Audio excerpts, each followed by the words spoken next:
यानंतर पुढची महत्वाची बातमी बघूया। मनोज जरांगेंच्या मराठा आरक्षण शांतता रॅलीला आज हिंगोलीमधनं सुरुवात होतीये। जरांगे आपल्या भूमिकेवर ठाम आहेत, मात्र 13 तारखेनंतर आपण आपली भूमिका आणखी स्पष्ट करणार असल्याचं जरांगेंनी सांगितलं। दरम्यान हिंगोलीमध्ये जरांगेंच्या स्वागताची जय्यत तयारी करण्यात आलेली आहे। सकाळी 11:30च्या दरम्यान जरांगेंच्या शांतता रॅलीला सुरुवात होणार आहे। छत्रपती शिवाजी महाराजांच्या पुतळ्याला अभिवादन करून या रॅलीला सुरुवात केली जाईल।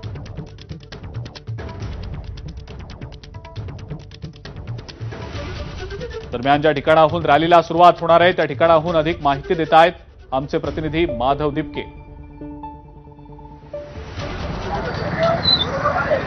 नक्कीच आजपासून मनोज जरांगे मराठवाड्याचा दौरा करणार आहे। तर या दौऱ्याची सुरुवात हिंगोलीमध्ये होणार आहे।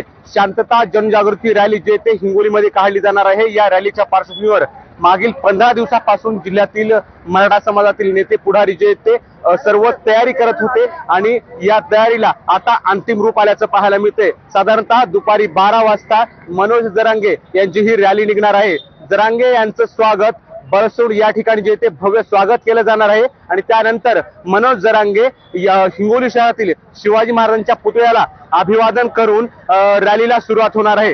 एकंदरीत पाहायला गेलं तर ही या रॅलीचा मार्ग जो आहे तो हिंगोली शहरामधून असणार आहे। शिवाजी महाराजांच्या पुतळ्यापासून ही रॅली पोस्ट ऑफिस रोड पुढे आखरे मेडिकल, त्यानंतर खुराना पेट्रोल पंप आणि महात्मा गांधींचा पुतळा आणि तिथून पुढे डॉक्टर बाबासाहेब आंबेडकरांच्या पुतळ्याला अभिवादन करून ही रॅली इंदिरा गांधींच्या चौकामध्ये जाऊन त्या ठिकाणी मनोज जरांगे जे ते समारोपीय भाषण करणार आहेत।